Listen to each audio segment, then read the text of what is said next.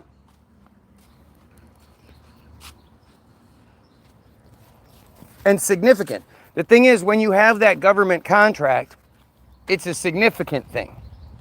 You know, the government overpays for like everything.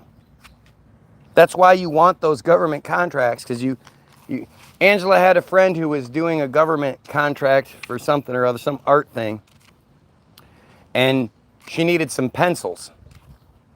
So she applied for some pencils, for some extra money to get some pencils, and was given $2,500 per student. Oh, she was given, wasn't it like $25,000 for the pencils or some shit? It was $2,500 per student, so I don't remember what it was, but Ridiculous. for pencils. Because that's just how the government shit works. They just do whatever they want. Well, they have certain funds that they have to spend the money out of in order to justify keeping the funds. Right. So they've had it wherever they have it.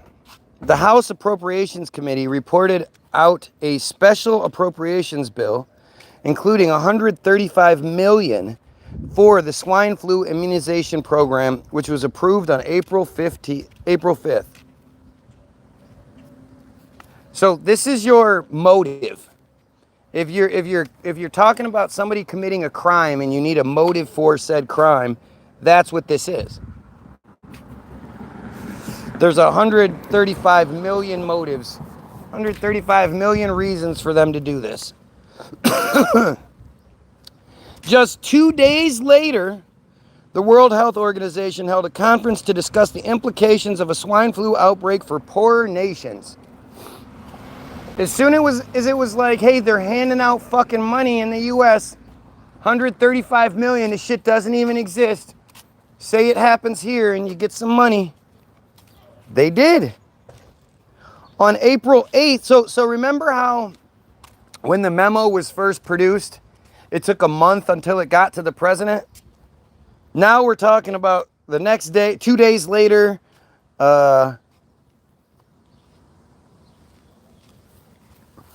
program was, listen to this, listen to how this worked.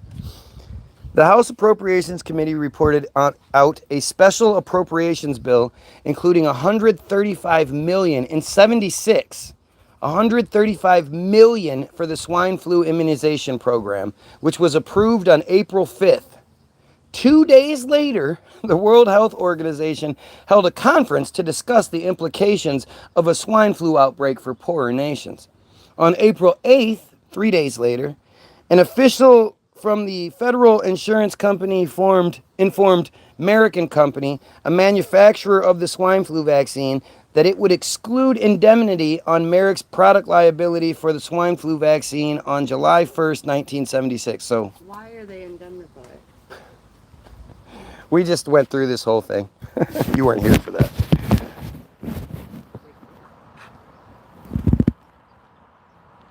But the government just doesn't work like that. Like, things don't work that fast with the government. But suddenly, the government is handing out free fucking money for nothing. It doesn't exist. You just have to say it exists and you get money. So all of a sudden, everything is just popping. The WHO is having a fucking meeting to discuss how they can get some money out of that shit. I mean, this is disgusting. And this is the official narrative. This is not the conspiracy narrative. Look at this. Speaking of conspiracies, if you think the planes leaving the fucking trails that spread out into these big weird mass clouds like that, if you think that's not normal. You're a conspiracy theorist. Hello. Hey. T. Lawrence Jones, president of the American Insurance Association, informed the Office of Management and Budget that the insurance industry would not cover liability for the vaccine unless the government extended liability protection. Yet this is the good thing. This is the thing like, you guys have to understand, like, you have to think about what I'm telling you. Nothing was happening. One person supposedly died after after complaining a month earlier of respiratory illness, didn't feel good that morning, and was forced to go on a 5-mile march and died. 13 other people that were around him were forced to go to the hospital because they were running this thing where, they had to make sure those guys were okay, and all of those guys were okay. So because somebody was overworked and whatever it may have been, but because they were forced to go on a 5-mile march, they collapsed and died. It's been spun into, there is a swine flu epidemic, the likes of which we haven't seen since 1918, which killed 50 to 100 million people worldwide, supposedly. And we need to vaccinate, immunize the American public as quickly as we fucking can. One person has died.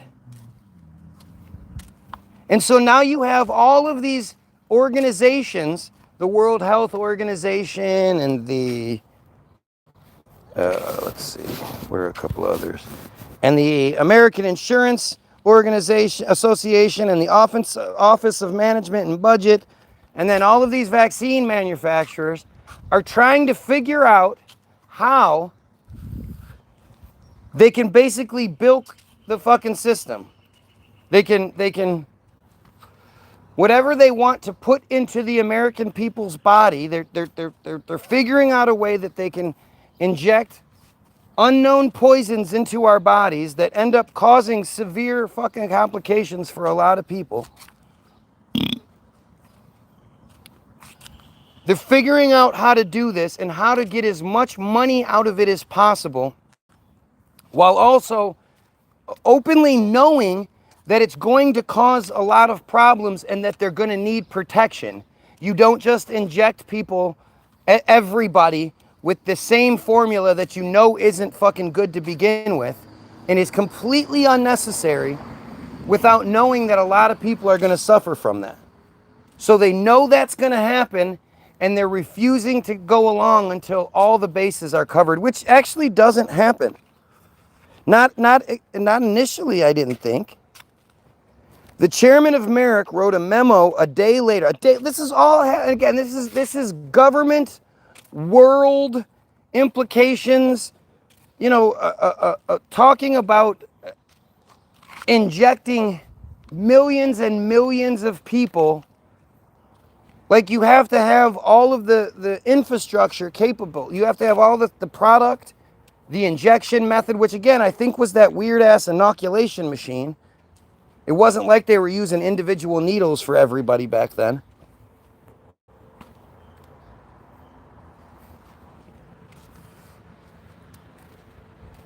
This is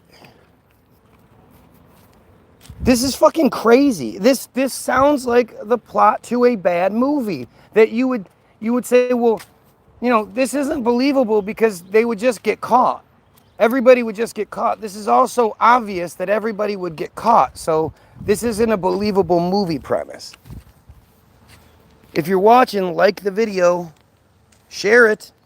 Come on, people. Help the algorithm, whatever the fuck that means. I'm telling you what they want us to know. This is all shit people should know. I'm reading you what they want. I'm not looking at the conspiracy stuff. This is exactly what the government wants us to know. So let's read it, and then let's discuss what we're seeing. And if it makes sense to you, then by all means, please explain it to me, because I'm too fucking dumb. So a day later, April 13th, there we got that 13 again, wrote a memo to various government agencies, including the White House, emphasizing the duty to warn. Let's see. Duty to warn is a concept that arises in the law of torts in a number of circumstances, indicating that a party will be held liable for injuries caused to another where the party had the opportunity to warn the other of a hazard and failed to do so. So there's the threat, which is, again, it's completely unfounded. There's absolutely no reason why the government should be scared of people getting the swine flu when it's not happening. The only reason the people, the David Lewis, of course, again, sure is a Jew name on that. This supposed Jew died is probably because he was injected with something that killed him, that his body had a negative reaction to, and then when he was forced to go on the march, it was too much for him. If he's even a real person to begin with. Because I try to find it. Try to find pictures of Private David Lewis.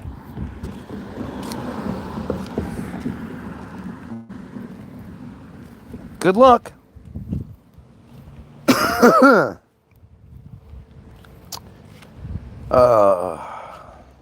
In May, other vaccine manufacturers, including Marion Merrill Dow, Park Davis, and Wyeth, were notified of indemnity programs by their respective insurers. Assistant Secretary Theodore Cooper, HEW, whatever that is, informed the White House on June 2nd, so again, we're still talking weeks from the last thing, that indemnity legislation would be needed to secure Merrill's cooperation. In June, other vaccine manufacturers requested the same legislation. So you're still going? What? What's going on? What happened? What's the matter, dude? What? Oh, what happened? Oh, he was sitting on it and it. Oh my god. What happened, dude? You gotta talk. A chair. Let me see. It's right. Let me see it. Are you okay? Oh yeah, got you good. Hang on.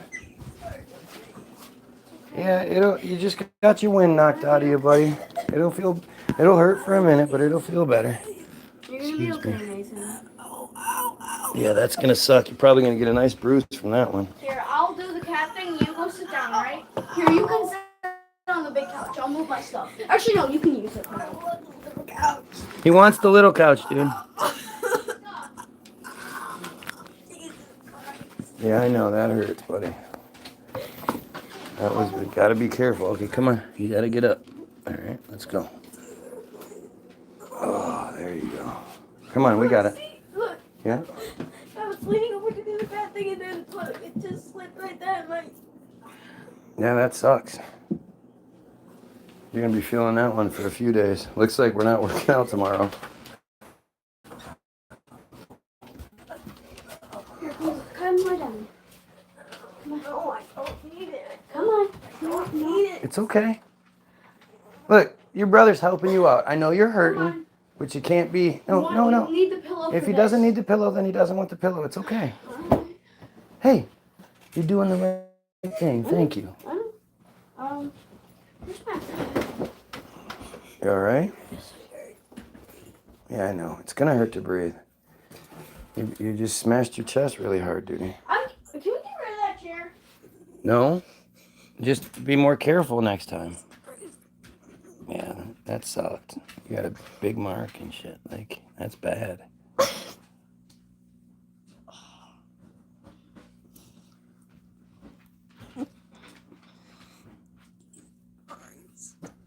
You're lucky it wasn't right here. If it would have gotten you here, it would have been a lot worse. In your solar plexus, it might have really hurt you, paralyzed you. That's what a real hard body shot feels like. Now you understand? That's why boxers go down when they get hit with in the body real hard, because it just shuts everything down. It makes it hard to breathe. It sucks. Body shots are the worst. You know what we can do here? Let's do this.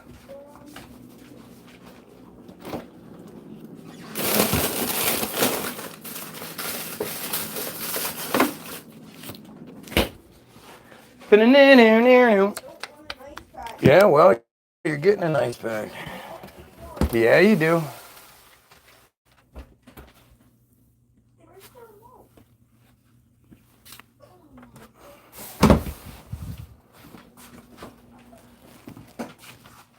Where's the remote? It's in your way. No. And even if it does hurt a little bit, it's going to feel better in the long run. There you go. That's all it is. Just leave it. It's fine. It'll be all right. Trust me. Once that cold starts seeping in, it'll feel much better. Gotta leave it, dude. And that is less than a half of a pound. It doesn't hurt that bad. Come on. You got this. Everything's gonna hurt right now, but you gotta do what you have to do to make it so it's the best it can be. That's what happens when you make the best of a bad situation. That's what it is. What's up, Bubba? No, I do. What's up? If we don't have to vote, we can't turn the TV on.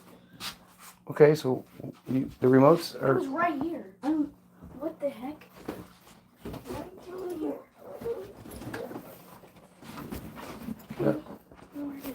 Those two? No, like little one.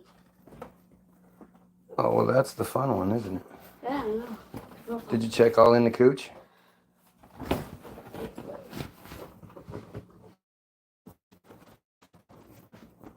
No.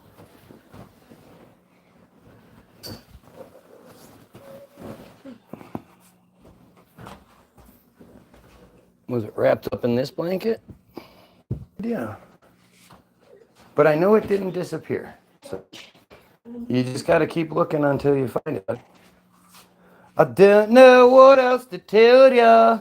What else would I have to tell ya?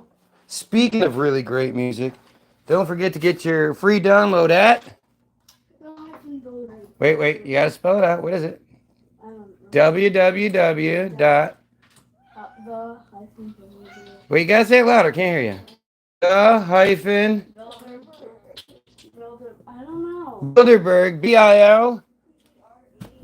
BILDERBERG hyphen group.com. Little assholes. But see, I'm not that guy that forces my kids to listen to my music all the time, so that's why that exists.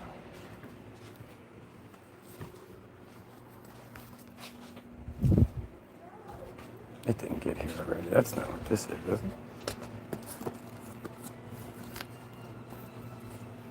This has to be that.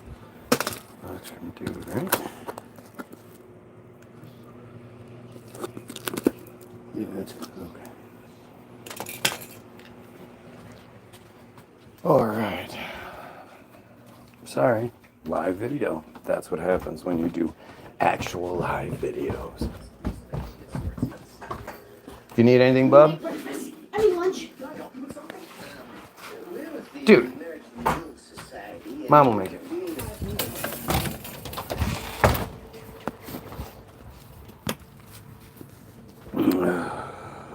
I'll make it in a minute, actually.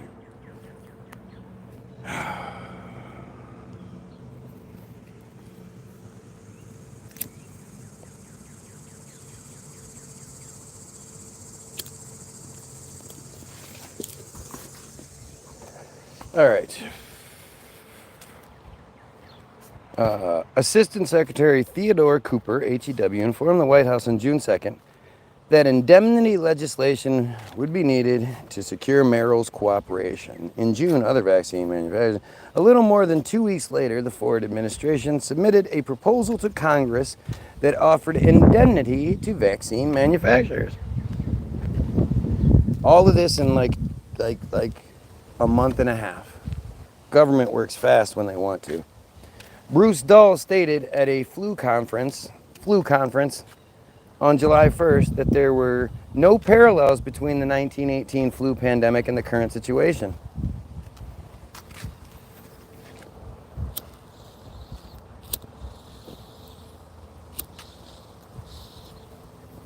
No parallels.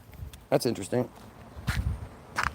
Later that month, J. Anthony Morris, a researcher in the Food and Drug Administration's Bureau of Biologics,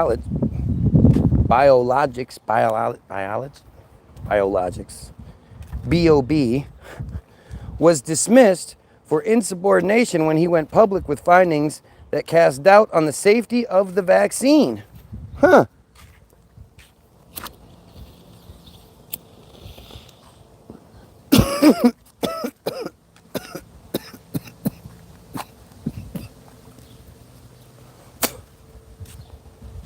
Which was produced in fertilized hen eggs.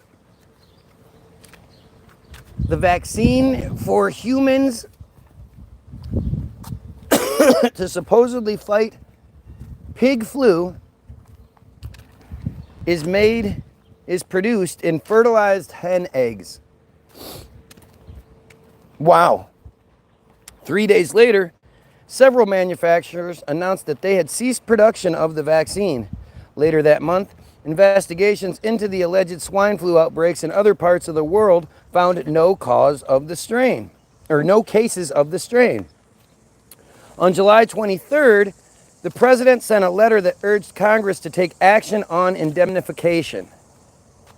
In early August, an outbreak of illness in Philadelphia was thought to be related to swine flu.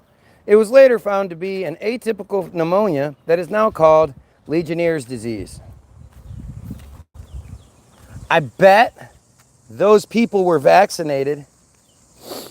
On July 23rd, the president sent a letter that urged Congress to take action on indemnification. Oh, wait, we already read that.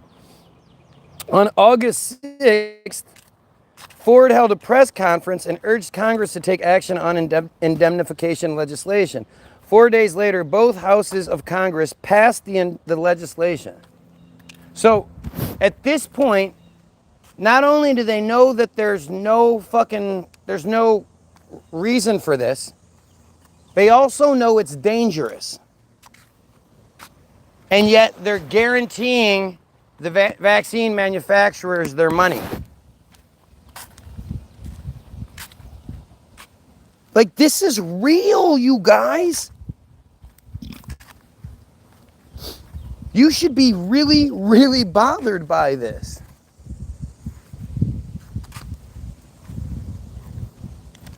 Merrill became the first company to submit samples to the FDA's Bureau of Biologics for safety testing, which approved it on September 2nd. Merrick made the first shipment of vaccines to state health departments by September 22nd. The first swine flu inoculations were given at a health fair in Indianapolis, Indiana. Immunizations started nationwide the next day. So the Legionnaire's disease outbreak that just came from nowhere isn't an official thing, but how do we know that wasn't where they were testing some shit out? So, oh, here it is, the jet injector. Oh, we're going to read all about that. That's the thing I'm talking about.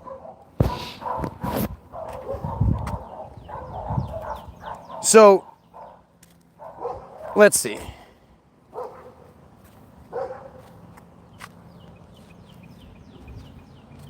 January is when several soldiers complained of the respiratory illness. A month later is when the guy collapsed and died. February 13th is when Censor completed the memo calling for the mass immunization.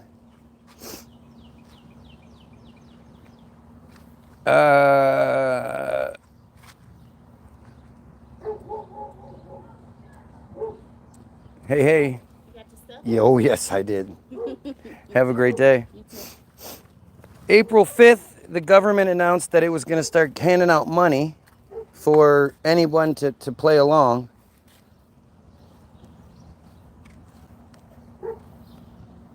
April 8th, the liability started to come out, and on July 1st, would exclude, no, April 8th is when the indemnity program started, and basically by September, they were immunizing people nationwide. So I'm going to quickly look into. A jet injector is a type of medical injecting syringe device used for a method of drug delivery known as jet injection. A narrow, high-pressure stream of liquid is made to penetrate the outermost layer of skin, stratum corneum, to deliver medications to targeted underlying tissues of the epidermis or dermis, cutaneous injection, also known as classical intradermal injection, fat, subcutaneous injection, or muscle, intermuscular injection. The jet stream is generally generated by the pressure of a piston in an enclosed liquid-filled chamber. The piston is usually pushed by the release of a compression metal spring, although devices being studied may use piezoelectric effects and other novel technologies to pressurize the liquid in the chamber. The springs of currently marketed and historical devices may be compressed by operator muscle power, hydraulic fluid, built-in battery-operated motors, compressed air or gases, and other means.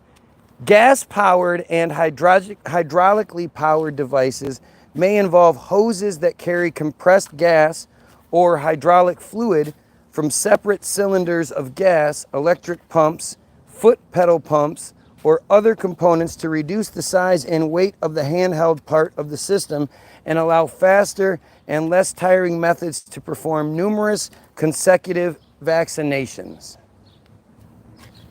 Jet injectors were used for mass vaccination and as an alternative to needle syringes for diabetics to inject insulin. However, the World Health Organization no longer recommends jet injectors for vaccination due to risk of disease transmission. Similar devices are used in other industries to inject grease or other fluid. The term hydrospray, also, although better known within science fiction, originates from a jet injector known as the hydrospray. It has been cited with within several scientific articles.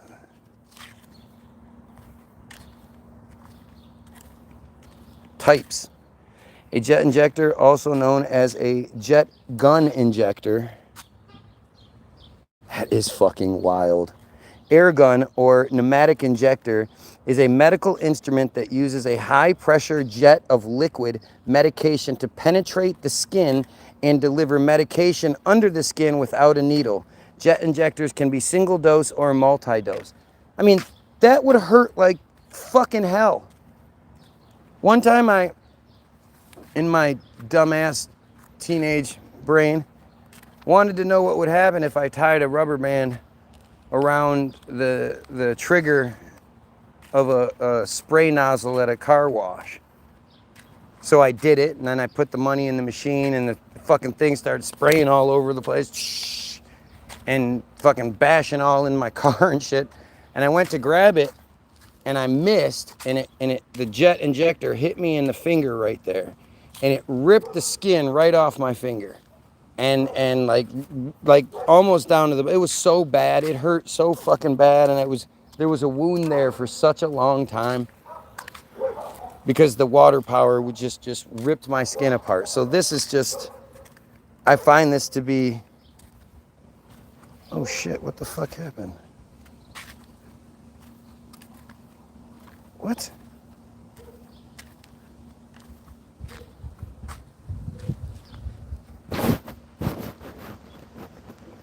Where the fuck did I go?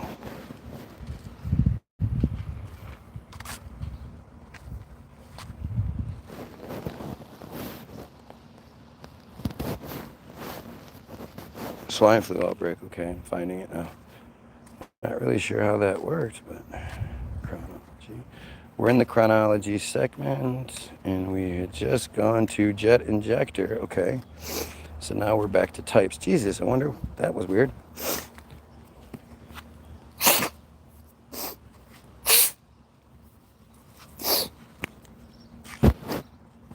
Throughout the years, jet injectors have been redesigned to overcome the risk of carrying contamination to successive subjects. To try to stop the risk, researchers placed a single-use protective cap over the reusable nozzle. The protective cap was intended to act as a shield between the reusable nozzle and the patient's skin. After each injection, the cap would be discarded and replaced with a sterile one. These devices were known as protector cap needle-free injectors, or PCNFI. A safety test by Kelly and colleagues in 2008 found a PCNFI device failed to prevent contamination. After administering injections to hepatitis B patients, researchers found hepatitis B had penetrated the protective cap and contaminated the internal components of the injector, the jet injector, showing that the internal fluid pathway and patient contacting parts cannot be safely reused. And this is how they inoculated 43 million Americans for the nothing, for the thing that didn't exist. Can you imagine how many blood diseases and shit like that were transferred during that time? This was in 2008 they figured that out. The swine flu vaccination program was in 1976 or 76. Do you not get it? Are you not figuring this out yet? They lied to us. They told us that there was something that wasn't there. They knew it was dangerous for us to be vaccinated with whatever they were using. They also knew that there was nothing there. So they started handing out money to get people to do this. It flew through the government like it was shot by a jet injector.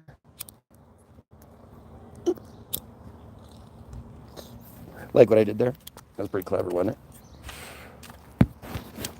And the whole time, not only are they injecting us with something, they're also transferring diseases from person to person, left and right. Hepatitis, who knows what the fuck they were transferring back in 76. Hey.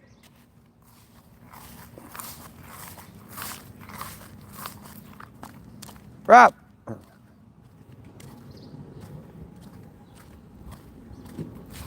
How old were you in 76? How old were you in 76?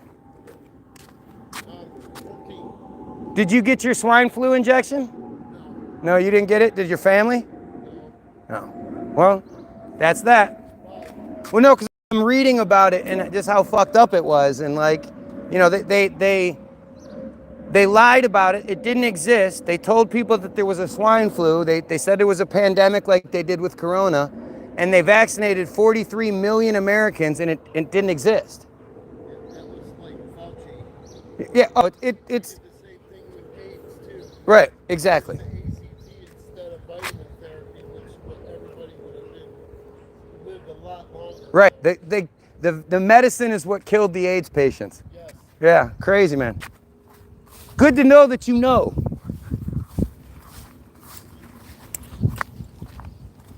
Let's see. Researchers developed a new jet injection design by combining the drug reservoir, plunger, and nozzle into a single-use disposable cartridge.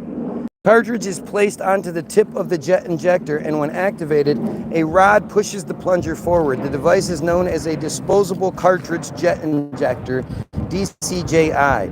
the International Standards Organization recommended abandoning the use of the name jet injector, which is associated with a risk of cross-contamination, and rather refer to the newer devices as needle-free injectors. See again, okay, so here you go. Here's another example of psychological warfare, where they're changing the name of something because they know you already, because it carries risk, and they don't want people to think it's risky. So they, hi, how are you? What? I'm home. Are you at grandma's? Yeah, are you having fun? Good. Oh, okay, okay. What? Okay. You're happy? Oh, I'm so deaf, so it's, yeah. Oh, yeah, where's Hadley? Awesome. I remember when Hadley was your size.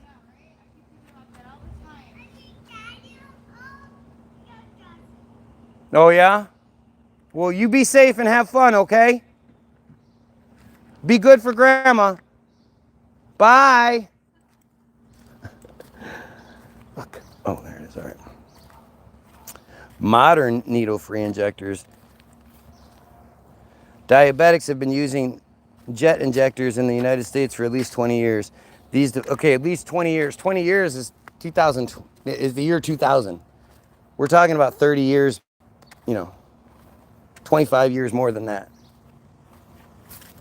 These devices all have been spring-loaded. At their peak, jet injectors accounted for 7% of the injector market. Currently, the only model available in the United States is the Injex 23. In the United Kingdom, it's got that 23 in there. The Insulet Insujet has recently entered the market. As of June 2015, the Insujet is available in the UK and a few select countries. Researchers from the University of Twente in the Netherlands patented a jet injection system comprising of a microfluidic device for injection. Who gives a fuck? Okay. Concerns. Since the jet injector breaks the barrier of the skin, there is risk of blood and biological material being transferred from one user to the next. Research on the risks of cross-contamination arose immediately after the invention of jet injection technology. There are 3 inherent problems with jet injectors. I still don't know when the invention of this technology was. Splashback. Splashback refers to the jet stream penetrating the outer skin at a high velocity, causing the jet stream to ricochet backwards and contaminate the nozzle. Duh. Instances of splashback have been published by several researchers. Samir Mitaragodi visually captured splashback after discharging a multi-use nozzle jet injector using high-speed microcinematography. Hoffman and colleagues, 2001, also observed the nozzle and internal fluid pathway of the injector becoming contaminated. After how many uses? 1? Fluid backsuck. Fluid suckback occurs when blood left on the nozzle of the jet injector is sucked back into the injector orifice, contaminating the next dose to be fired. Jesus Christ. The CDC has acknowledged that the most widely used jet injectors in the world, whoa, what the fuck was that? The PedoJet sucked back fluid into the gun. After injections, the CDC, observed fluid remaining on the PedoJet nozzle being sucked back into the device upon its cocking and refilling for the next injection, beyond the reach of alcohol swabbing or acetone swabbing, stated Dr. Bruce Weiner. So when I'm telling you all of my crazy conspiracy theories, and you think I'm wrong or exaggerating or anything like that, and now I'm reading you the official account, this isn't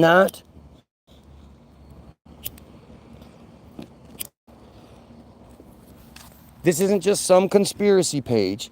This is the official narrative. This is what they used in 1976 to immunize to inoculate 43 million Americans against something that didn't exist with a vaccine that they knew had a high risk of bringing polio, of giving people polio. Like, again, seriously, this is not a bad movie plot. This is the truth. And I know all of you are going to call me crazy and have bad negative things to say about me. Well, guess what? I still want you to live. I sure hope you're not running out there and getting vaccinated, because that is just terrifying. By the way, where are all the dandelions? Where the fuck are all the dandelions? We have 2 in our yard, and we have the only 2 I can see. Why are there no dandelions? Just like why are there no bugs when you drive through wooded areas? What is going on that we're just not paying attention to? This is 76 that we're talking about here. Retrograde flow. Retrograde flow happens after the jet stream penetrates the skin and creates a hole. If the pressure of the jet stream causes the spray, after mixing with tissue fluid and blood, to rebound back out of the hole against the incoming jet stream and back into the nozzle orifice. This problem has been reported by numerous researchers. Hepatitis B can be transmitted by less than 1 nanoliter, so makers of injectors must ensure there is no cross-contamination between applications. The World Health Organization no longer recommends jet injectors for vaccination due to risks of disease transmission. Why? Why? Why would they know of risk of disease transmission unless it had happened? I wonder if there was a huge spike in hepatitis B in 78, 1980. Maybe that's why, you look at the pre-19, 85, 90 photos of the beach, and everybody's in good shape and looks good and at the beach without phones and shit. And then we started getting fat and gross. We'll never know unless we overrun the Jews that control our perception. I assume it's not I always assume there's at least one Israeli watching. But I don't think both of my watchers are the Israeli trolls. And usually if it's the Israeli trolls, they're going to be texting a bunch of nonsense. So yesterday, I think it was, I can't remember. I took a picture of it. So I'll be able to, maybe I can.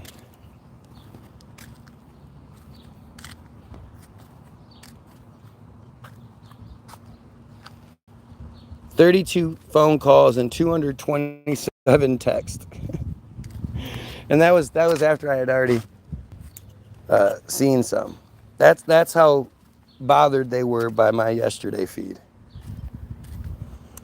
Let's see. Numerous studies have found cross-infection of diseases from jet injectors.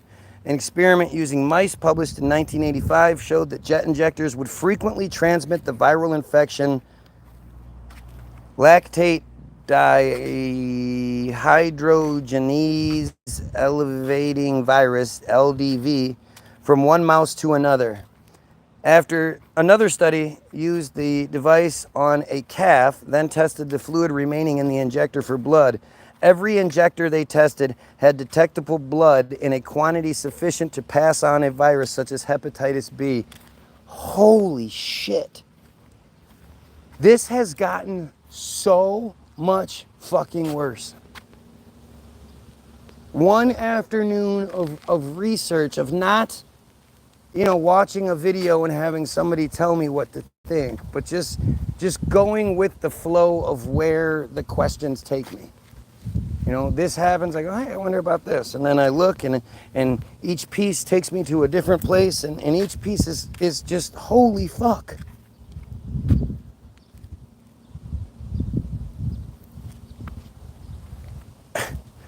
And this is in 84. They're probably doing this because of the 76 swine flu vaccination program.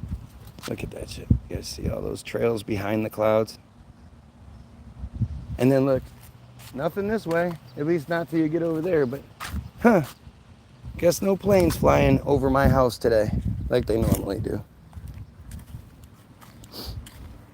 From 1984 to 1985, a weight loss clinic in Los Angeles administered human cryonic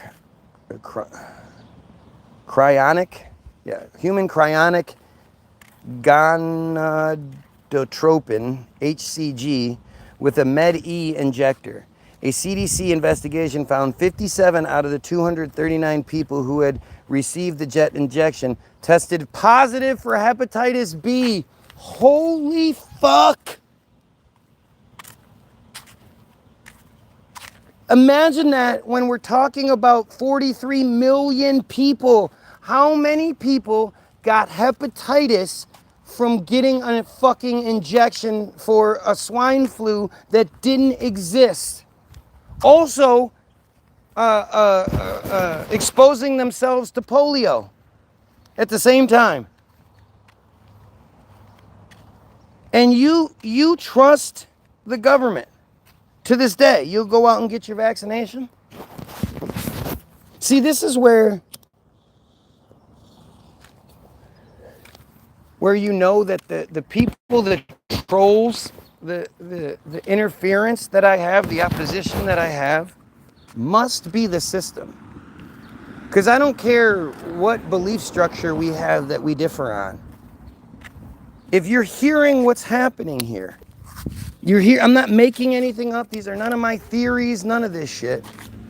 It's being told to you right here. This is, any of you could go read this if you just look it up. Just imagine what's happening here. And when you realize that, like, this is what they did, so it's what they do. None of this happened by accident. If you think splashing a fucking water gun against somebody's skin so hard it breaks the skin isn't going to have any sort of the splashback or anything, you're a fucking idiot. If you administer this shit and don't test for that, you're an idiot. Or you're doing it on purpose. And when you understand this, it's like it's not a conspiracy theory. Why do you think I'm censored like I am? This shit should be all over the place.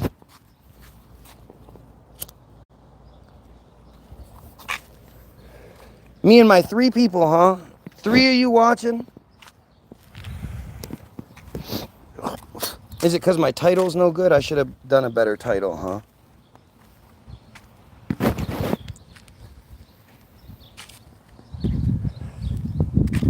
Well, let's try. How about this? If you're watching, come back, because I'm going to restart with a much better title. How's that?